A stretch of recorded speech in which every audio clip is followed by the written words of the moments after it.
अहो चहा तयार आहे। आलो। दळवी गरघंटी चालू आहे का? हो आहे वीणा जरा बघशील। हो बोला ना। ऑर्डर द्यायची होती। बोला। माझं पुढच्या चौकात एक हॉटेल आहे, तिकडे रोज 1000 पोळ्या लागतात, त्यामुळे कमीत कमी रोज 20 किलो तरी पीठ लागेल। हो त्याचं काय ना, आम्ही जरा मोठी ऑर्डर घेत नाही हो।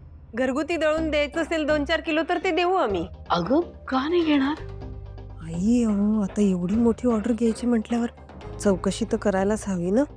हा दादा, काय म्हणत होतात तुम्ही? पुढच्या चौकात आहे का तुमचं हॉटेल?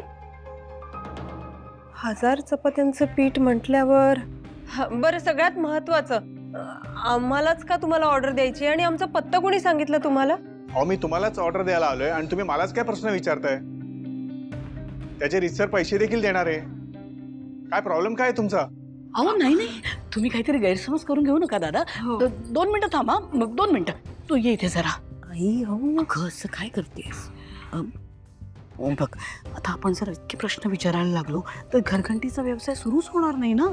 आई, दुधाने तोंड पोळलंय म्हटल्यावर ताकही फुंकून प्यावं माणसाने। आपण सावधगिरी बाळगायलाच हवी। मला तर बाई धसकाच बसलाय, परत कोणीतरी येईल आणि आपल्याला फसवून जाईल। अगं नाही बाळा, आधी एक गोष्ट समजून घे। मागच्या वेळेला आपल्याला कोणी फसवलं? मूळ माणूस कानविंदे नव्हता, मूळ व्यक्ती होती सुपर्णा, आणि तिच्यासाठी हे सगळं वैयक्तिक होतं ग। आणि मुळात आता तिला जेल झालेली आहे, आता काही ती बाहेर येत नाही आपल्याला त्रास द्यायला। आणि तू म्हणतेस त्याप्रमाणे आपण काळजीपूर्वकच व्यवसाय करायला हवा, पण प्रत्येकावर संशय घ्यायला नको ग। नाही होणार आपल्याबरोबर काही वाईट आता। चला, माझ्या सहवासात राहून व्यवहार ज्ञान तरी जमायला लागलं वीणा तुला। जरा थांबशील तू? अहो काय ठरतंय का नाही तुमचं? का दुसरीकडे जाऊ दळण्याची ऑर्डर द्यायला? नाही दादा, हे काय, मी ऑर्डर लिहूनच घेते तुमच्याकडून, काही काळजी करू नका। जेवढ्या हवे तेवढे पिठाची पाकिटं मिळतील। फक्त एक काम करा, तुमच्या हॉटेलचं नाव सांगा बघू।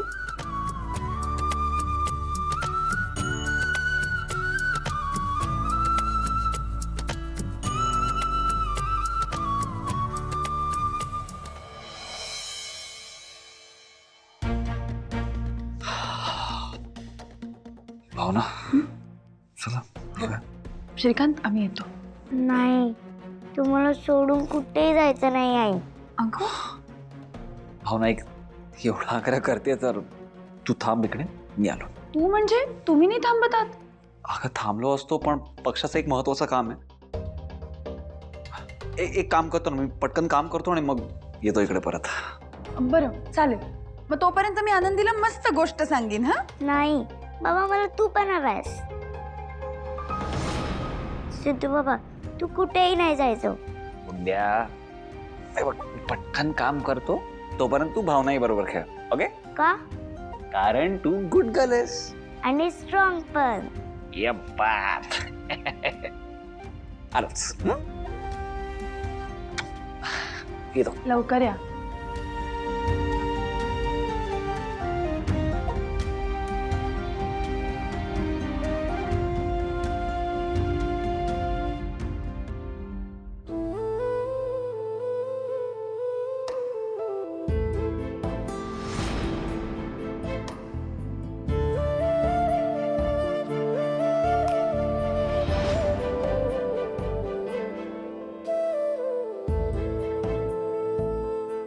असं काहीच झालं नसतं तर आज आपण एक कुटुंब असतो, तुम्ही, मी आणि आनंदी, हॅपी फॅमिली।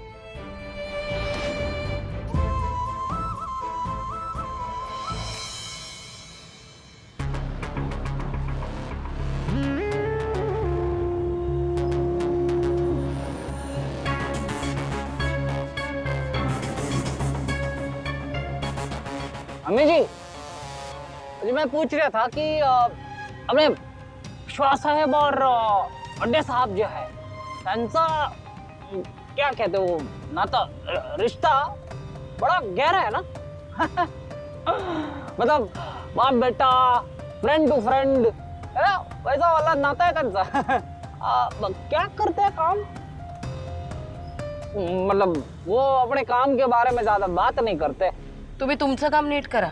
जी हाँ बिल्कुल, वो तो मम्मी जी आप गलत मत समझिएगा, मैं तो ऐसे ही पूछ रहा था, मतलब ऐसे गल कर दी।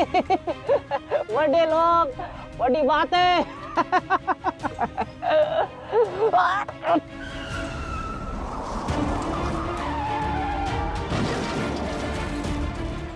अरे देवा, काय केलंस हे?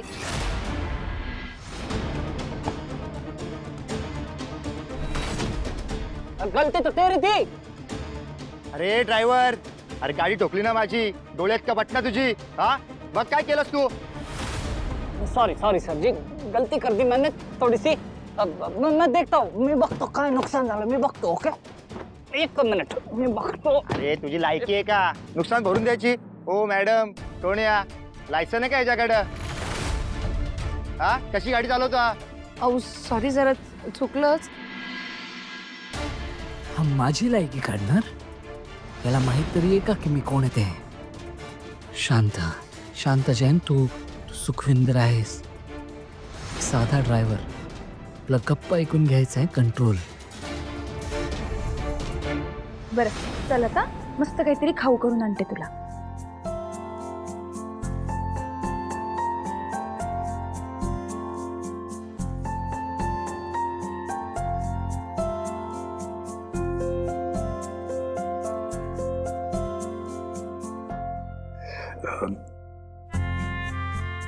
गेल्या वर्षभरात आनंदीला तुमचा आणि तुम्हाला आनंदीचा खूप लळा लागलाय. हो, बरोबर आहे तुमचं. श्रीकांत,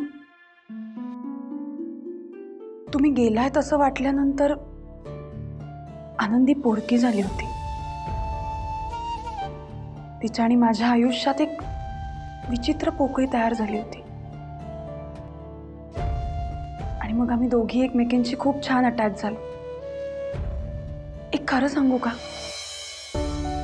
म्हणजे ह्या सगळ्यातनं मी आनंदीला बाहेर पडायला जितकी मदत केली आहे ना, तेवढीच मदत तिनेही मला या सगळ्यातनं बाहेर पडायला केली. एक विचार, म्हणजे तुम्हालाही आपलं लग्न न झाल्याचा?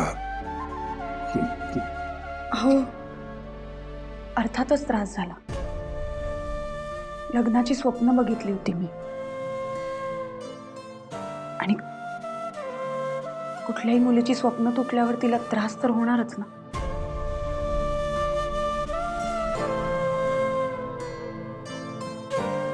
कधी कधी असं वाटतं की तसं काही झालं नसतं तर आज आपण